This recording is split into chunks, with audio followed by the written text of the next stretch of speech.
Today I'm going to walk you through how to use plastic clothesline and deer netting to prevent hawk attacks. Plastic clothesline will run you approximately $6 to $7 per 100 foot. You can get it online. I get mine at Meijer. And it's very easy to string and also to tie off.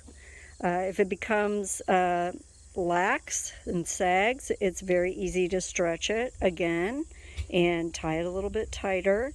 So it's one of the easiest things I've worked with. And what you want to do with that is to place those lines, and I just string it back and forth. This particular run is approximately 24 feet by 45, and you can see I have it strung back and forth.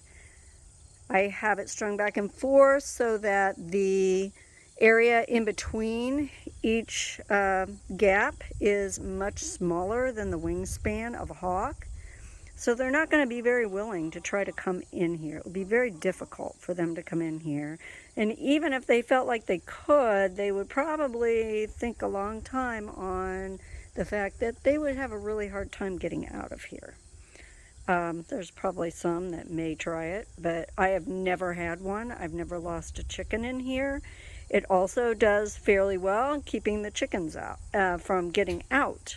But I did have to add additionally a section of deer fence, and this is very durable, and let me get under so that you can see it a little bit better. It's also very easy to work with. You can cut it with scissors, and I typically buy this in a roll that's 7 foot tall by 100 feet long.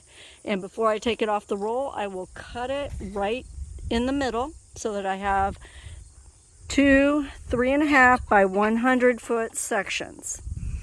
And then I'm going to take those. In this case, this is off of a horse stall where they overnight, and I've got existing fence, but you could do this with trees, or you could put up T-posts, whatever, to string your poultry fence on for your run.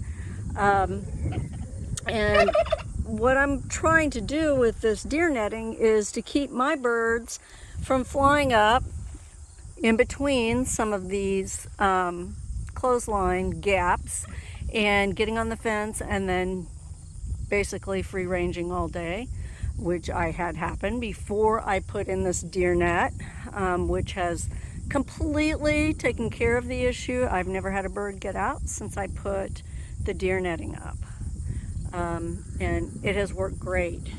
Typically you can just lay it on top. We got a couple big birds over there, that's what everybody's upset about. But I will just lay this on top of the clothesline, as you can see here. I tie it off on the ends and at the corners. I've not had it blow off.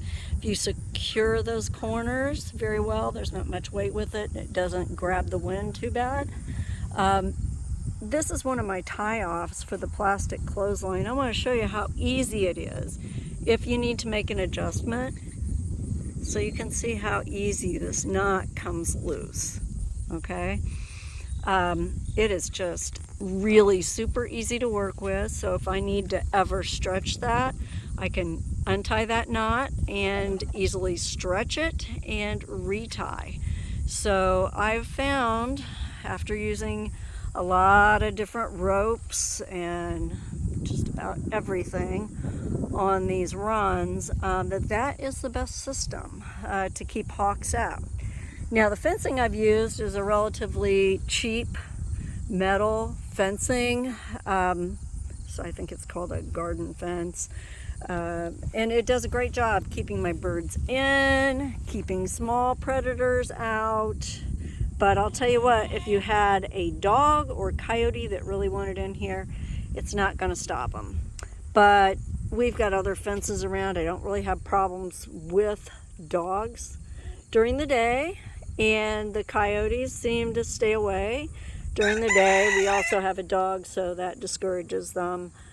We have had an issue with a fox. I think that on the short term, this would probably keep a fox back, but they would certainly dig under. I've seen them do that. But my birds are in, obviously, at night, and that is typically when Mr. Fox comes around.